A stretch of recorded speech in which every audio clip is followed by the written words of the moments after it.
কেকের একটা খুব জরুরি উপাদান হচ্ছে টুটি ফুটি। এই টুটি ফুটি ছাড়া কেকটা ঠিক মতো জমে না।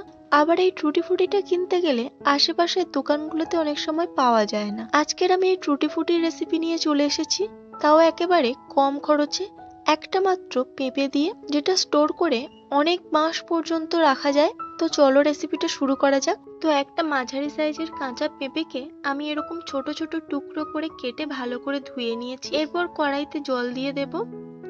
জলের মধ্যে দেব এক টুকরো পাতিলেবুর রস।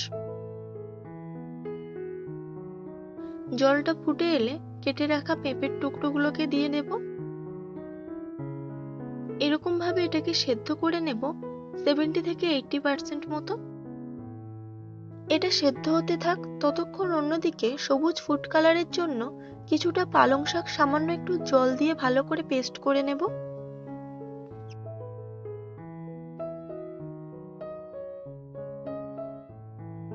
অন্যদিকে পেঁপেটা সেদ্ধ হয়ে গেলে তুলে নেব।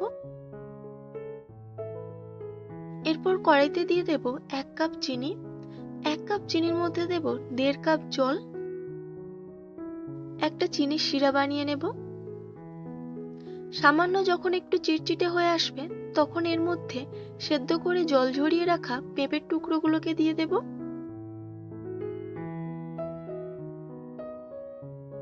বাকি যে 20 থেকে 30% এরকম ভাবে সেদ্ধ করে নেব।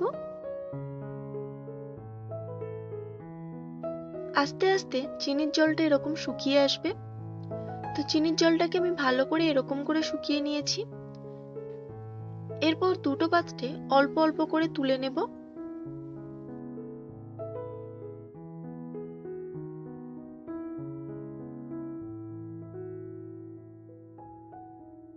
আর একটা পাত্রে তুলে নেব।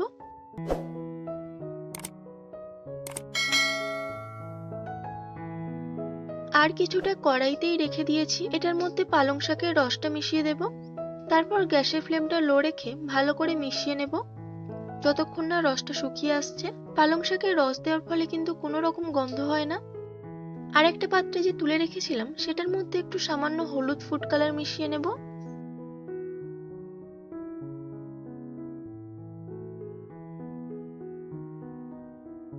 আর একটাতে একটু রেড ফুড কালার মিশিয়ে নেব।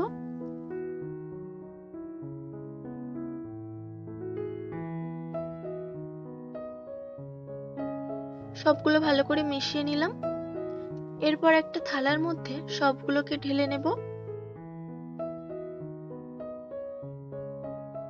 একটু খেলিয়ে খেলিয়ে দেব যাতে রোদে তাড়াতাড়ি শুকিয়ে যায়।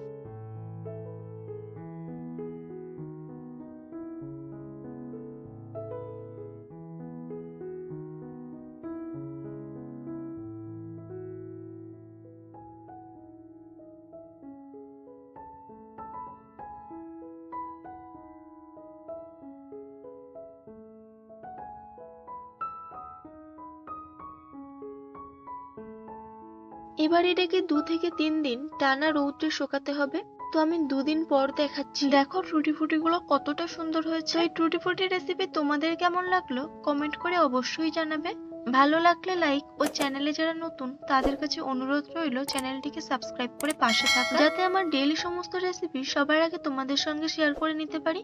তো সবাই ভালো থাকবে, আবার ফিরবো নতুন কোনো রেসিপি নিয়ে।